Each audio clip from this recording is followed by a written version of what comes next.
गयो जानुभयो अरे कि अनि त्यसपछि फेरि एकचोटि अनि सक्यो सुरुदेखि भन न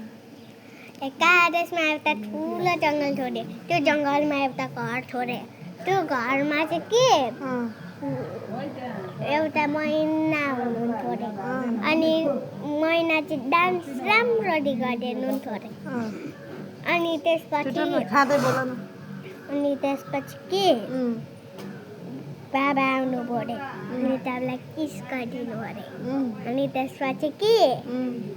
बे भयो अरे अनि त्यसपछि के अनि त्यसपछि जानुभयो अरे बाबा चाहिँ विदेश अनि त्यसपछि के मैना अनि रस्सी हुनुहुन्थ्यो अरे घरमा दिनभरि खेल्दै खेल्दै अनि के यसरी काम गर्दै रसिम अनि मैना के भने